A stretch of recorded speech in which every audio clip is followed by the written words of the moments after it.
Os teus sábados nunca mais foram os mesmos. Com o The Late Show. Joelhos, Não, joelhos. queres que vá de Joelhos. joelhos? Então vai, eu vou. Vai, então De eu vou. joelhos, safadão. Então, vá. Ai, que bonito! Vá, Põe-te Diogo. de lado que a gente não consegue ali. Vá, a tua cara. assim, Aí. Vá, Diogo Maia, aceitas namorar comigo? Aceito.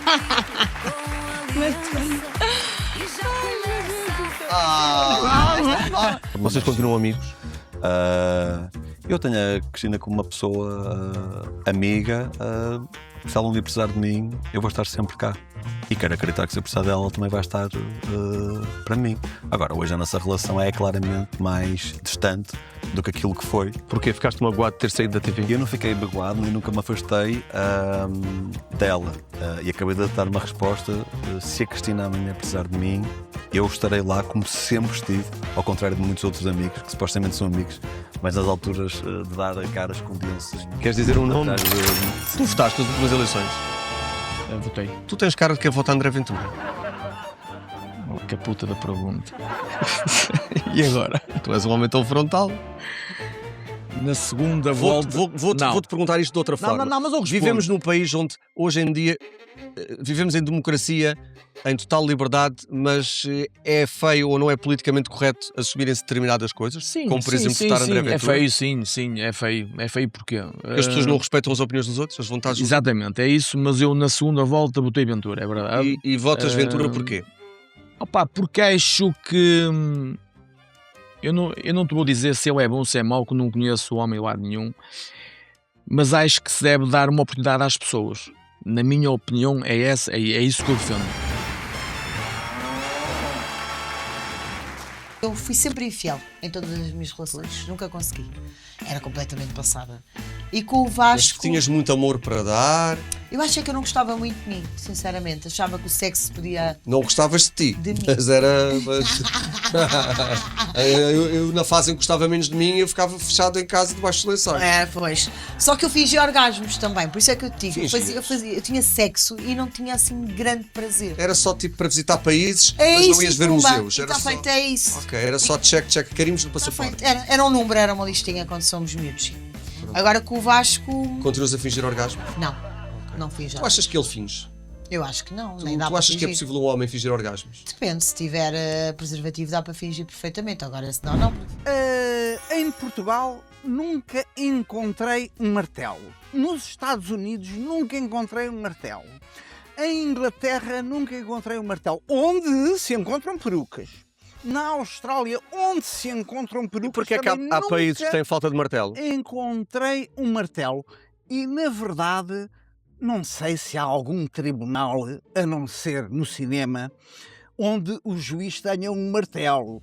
Talvez haja ali, em alguns estados assim, mais rurais, dos Então, Estados de onde é que vem Unidos essa ideia do da martelo? América. A Dos ideia filmes? do martelo vem dos filmes, mas vem, sobretudo, de um juiz do século XIX, que era o Roy Bean.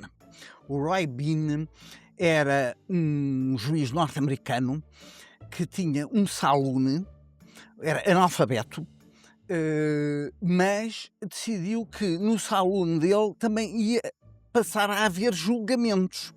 E então aquilo tinha uma grande vantagem porque eram julgamentos com muito público. Ele passou a usar um martelo no saloon. Para impor o respeito, a ordem, embora algumas das pessoas que estivessem a assistir já tivessem um copinho a mais, não é? E condenou muita gente à morte. Eu sei que tu quase foste concorrente do reality show. O que é que te levou a não aceitar? A fase profissional em que tu estás, ou prende-se com o facto da imprensa depois ir esmiuçar às vezes coisas que são verdade, outras que são meias verdades? A verdade é que, como nós sabemos, tanto eu como tu, porque já cá andamos há uns aninhos, tu há mais que eu. Já me estás a chamar antigo. Não, estás muito bem. A verdade é que a imprensa vai sempre explorar esse nosso lado, quer queiramos, quer não. Isso preocupa-te? Não, porque há portas que nós não abrimos, mas sabemos que faz parte do jogo. Se eu aceito ser uma figura pública, que é uma condição inerente ao meu trabalho, ao trabalho que eu exerço, é normal que depois eles investiguem também um bocadinho da minha vida pessoal. E eu sabia que isto era o jogo e que era assim que eu ia ter que jogar. Agora, o reality show, o convite surgiu numa fase que eu achei que não era a fase certa da minha vida profissional. Mais do que uma vez, que eu sei. Sim, e eu já estava a apresentar um programa das manhãs. Acho que a ausência tanto tempo de um programa de companhia podia causar aqui alguma estranheza ao público que escolhe acompanhar-nos todos os dias, e também era a altura em que eu estava a mudar de casa, já havia aqui alguns contratos assinados para as remodelações da casa e tudo. Acho que não foi na altura certa e por isso recusei, e a minha entidade patronal compreendeu. Mas ainda gostavas de um dia participar num reality show enquanto concorrente? Acho que dependia muito do reality show, dependia muito do grupo de concorrentes que tivesse comigo e da fase da minha vida. Acho que há aqui muitos condicionantes que pesam. Agora, a experiência em si, isso fascina. Não, eu tenho a dizer, o Guilherme para mim é melhor em tudo do que toda a gente. Portanto, Senão não estarias com ele certo. agora, não é? Uhum. Tá, politicamente correto. Ó Guilherme, houve cumprimento educado ou aquele aperto de mão de quem diz assim, está tudo bem, mas na realidade não está? Ou nem sequer se cumprimentaram? Cumprimentamos, claro. Acho que nunca vou ser essa pessoa, não ia ganhar um jogo e virar as costas ou estar convencido. Não, simplesmente acabou o jogo, dentro de campo. Ok, vamos todos querer jogar e competir, como seja com qualquer pessoa, vou sempre querer competir e ganhar o jogo. Acabou o jogo, tudo bem, e se cada um segue o seu caminho normal. Ó Diogo, porquê é que se diz que tu foste pai do... Por falar em mãe, porquê é que se diz que tu foste pai do teu irmão? Acabei por ser um pouquinho, sim, porque muitas vezes meus pais estavam ausentes devido ao trabalho e tudo. E eu, como estava em casa e já tinha uma idade que podia e já tinha consciência de poder cuidar de uma criança, né? Que o meu irmão ainda não deixa de ser criança, mas muitas das vezes eu acabei por cuidar dele, sim. Isso ajudou a moldar os teus sentimentos? Com ele? Os teus sentimentos, no geral. Há pessoas que te acham uma pessoa fria, assim um bocadinho distante. Tu foste obrigado a crescer um bocadinho mais rápido para fazeres também o papel de pai? Ou... Também sim, Flávio, também. Mas não foi unicamente isso. Também ao longo da minha vida também acabei por ter outro tipo de experiências e também foi isso que acabou por me levar a ser se calhar uma pessoa um pouco mais calada, mais reservada. E... Tu és uma pessoa que corre atrás dos seus sonhos. Sem dúvida. Tu deixas aquilo que fazias para seguires um sonho que era o futebol. Exatamente. É aí que a família da Eva começa a olhar para ti como... Não, eles já antes, Flávio, principalmente os pais, nunca foram apoiantes do relacionamento. Como eu já disse, foi triste de ouvir a irmã e o cunhado dizerem isso, porque nunca pensei que eles fossem dizer isso. Mas os pais da Eva nunca apoiaram o vosso relacionamento? Porquê? Pois não sei o motivo. Diziam que eu não era homem para a Eva. Porque são pais muito ciumentos, os pais acham sempre que sabem o que é melhor para nós, não é? Claro. Porque são pais muito ciumentos, porque é a menininha dos papás, sim, ou por alguma foi. situação que te tenha acontecido e que eles possam saber e daí achar que não és homem certo. Não tem qualquer tipo de situação a apontar. O que aconteceu entre mim e o Cândido foi, eu ainda nem trabalhava, imaginem vocês, na CMTV, e o Cândido acha muito que é aqueles comentadores de elite que ligam, há uma história aqui, uma história lá, e na altura havia o Somos Portugal, havia a história entre mim e a Fanny, aquele enredo, e ele ligou para mim, ligou para a Fanny. Quando ele ligou para mim eu nem sabia quem ele era, porque ainda hoje há muita gente que mas não foi sabe ela que me deu o número, imagina. Quem o Cândido é. Imagina, eu não sabia quem ele era, mas ele disse-me que iam falar sobre mim na CMTV e ele era comentador e se podia falar comigo. Fez o trabalho de casa. E eu disse que sim, obviamente podia falar comigo, nada contra, eu o conhecia, mas ele era comentador, depois fui confirmar, como é óbvio, antes de falar com ele, se ele era comentador, falei com ele e eu não contei nada de especial, eu nunca troquei nenhuma mensagem com o Cândido e o Cândido foi para a televisão mentir sobre aquele assunto, a dizer que eu lhe tinha dito isto, tinha dito aquilo, que é tudo mentira. Quem é que perdeu mais com a saída da TVI, tu ou a estação? E as pessoas agora podem pensar, o Ruben está a ser pouco humilde. Se nós temos a certeza, quando achamos que somos os melhores, eu acho que devemos dizer que somos os melhores. Se eu sou o melhor padeiro da minha rua, porque a minha padaria é que fatura mais, eu devo dizer eu sou o melhor padeiro da minha rua. Eu não sou o melhor. Quem perdeu mais, a TV ou tu? Não sou o melhor. Existem apresentadores muito melhores do que eu em Portugal. Sim, mas a minha pergunta Mas eu acho-me válido, eu percebo. Acho que perdemos os dois, perdendo mais eu. Ou seja, acho que eu, como te disse durante esta entrevista, acho que eu tinha coisas para dar e acho que podia ter dado mais. E, portanto, nesse sentido, a TV perde porque o Ruben podia ter dado mais. Mas, numa análise geral, acho que perco muito mais eu, porque a TV continua, existem outras pessoas que fazem aquilo que eu podia fazer. Podemos discutir se fazem tão bem ou menos bem, mas a vida segue e a minha, enquanto apresentador, pelo menos para já, não segue porque não estou a fazer nada. Hélder, o que é que dói mais? Errar uma sentença ou ser criticado nas redes sociais? Errar uma sentença é um sofrimento muito grande. Eu tenho uma experiência dessas, ocorrida em Almeirim. Uma senhora, ocorrida há mais de 20 anos, uma senhora telefonou para o posto da Guarda Nacional Republicana e disse: eu acabei de matar o meu marido. A guarda compareceu lá na casa dela, o marido estava morto, alvejado na cabeça com um tiro de revólver. E poucas horas depois eu estava a interrogá-la no Tribunal de Almeirim, onde estava colocado como juiz, e a senhora insistia que tinha sido ela a disparar. Eu perguntei-lhe: então, mas o que é que se passou? Meu marido chegou embriagado a casa, como muitas vezes sucede, e como também muitas vezes sucede, foi violento, e eu peguei no revólver dele e disparei contra ele. Portanto, quem é que estava lá mais em casa? Estava o meu filho de 16 anos. Então ele não se apercebeu de nada, não foi defendê-la, não fez nada. Não, porque ele estava a dormir. Então, mas ele não ouvia o ruído, a senhora não chamou por ele. Não, ele se calhar não estava a dormir, ele se calhar era a ouvir música com os auscultadores e não se apercebeu de nada. Foi o filho que matou o pai.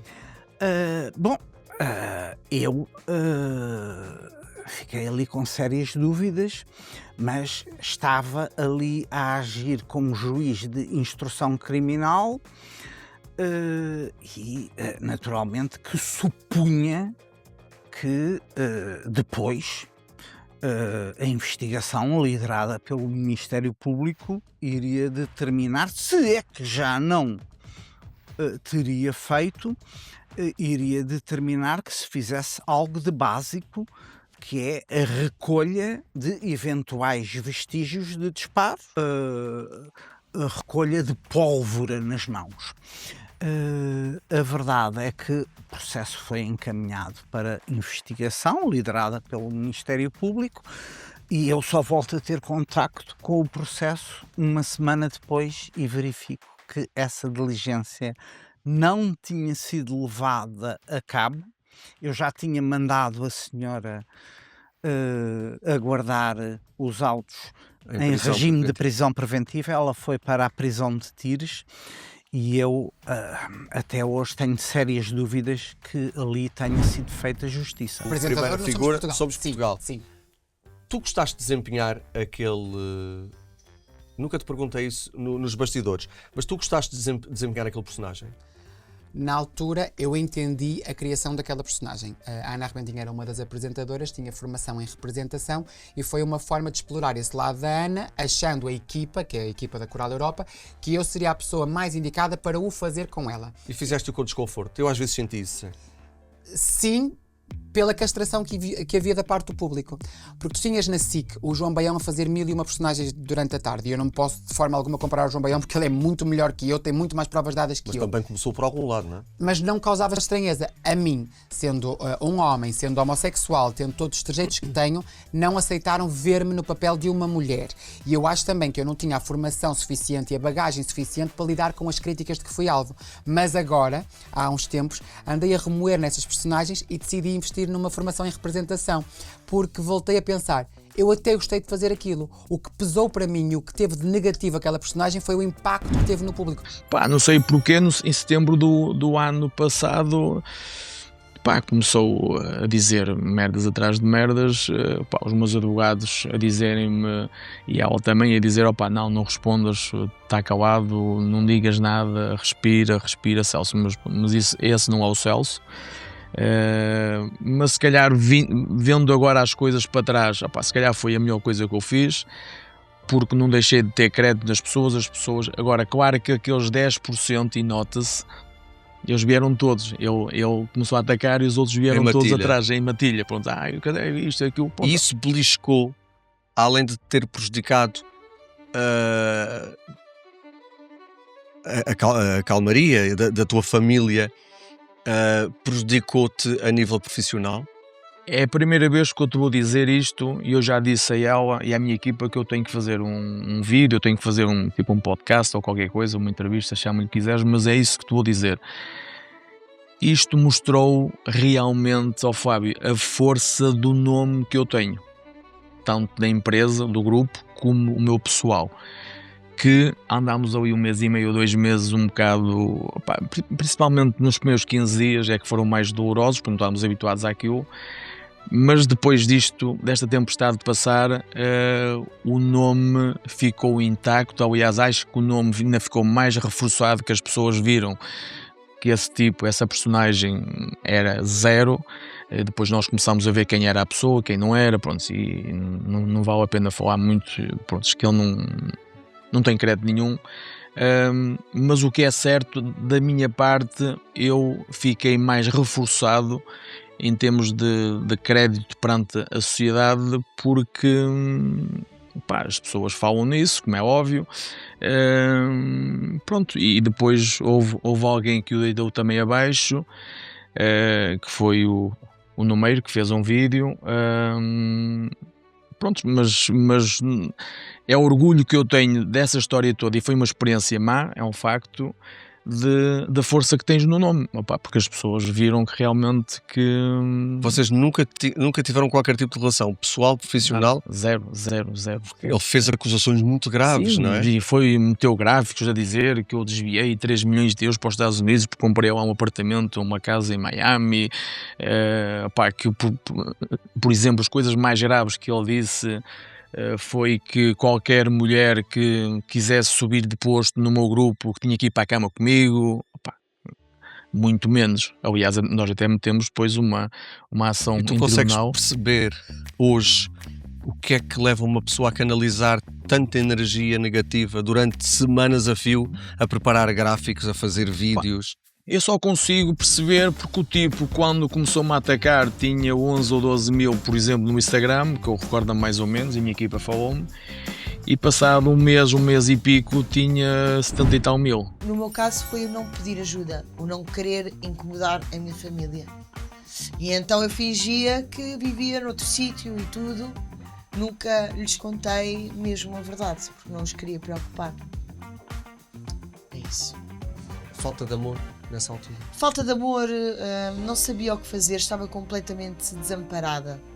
Não tinha objetivos. Eu acordava e não tinha nada para fazer, não tinha trabalho, não tinha casa. Tu depois vais deixando de gostar de ti, não tomas banho, é depois um ciclo vicioso. Mas tu não eras muito novinha para já estar a passar por tudo isso?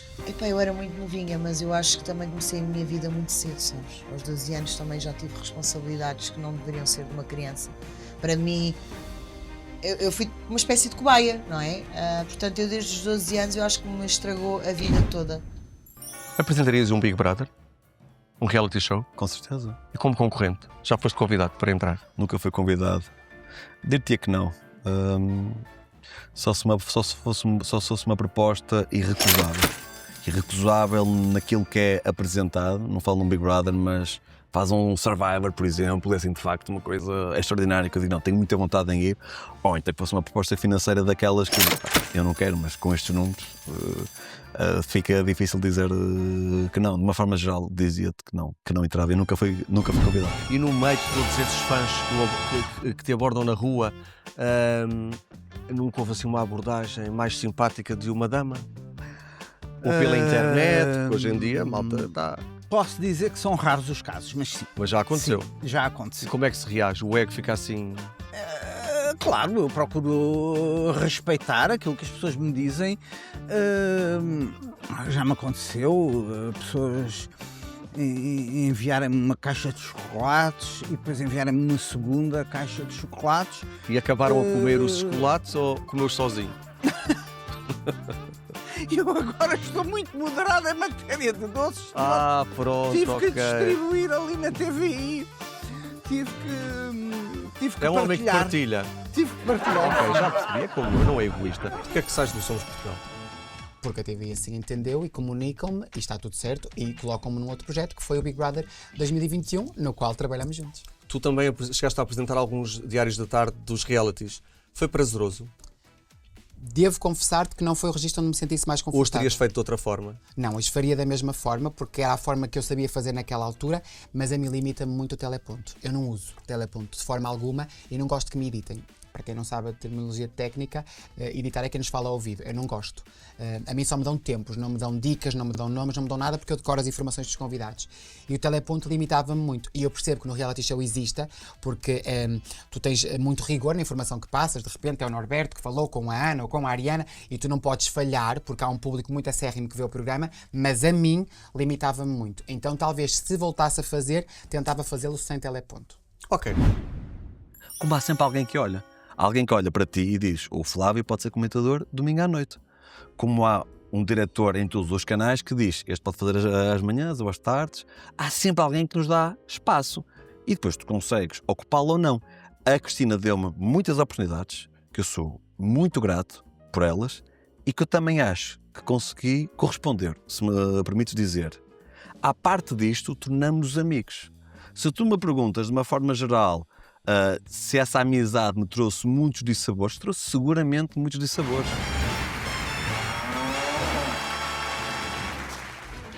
Agradecer por tudo aquilo que ela fez por mim. Porque ela esteve sempre. A minha mãe, quando eu estava presa, a minha mãe não tinha dinheiro. A minha mãe não trabalhava, tinha um subsídio de doentes terminais, que eram 200 e tal euros. E queria-lhe agradecer porque a minha mãe, mesmo estando presa e com os problemas que tinha, levava 2 transfusões de sangue. Eram 1500 km, eram 700 e tal para cá, para lá e 700. Portanto, eu queria lhe agradecer e dizer que foi a mulher mais forte que eu já conheci na minha vida.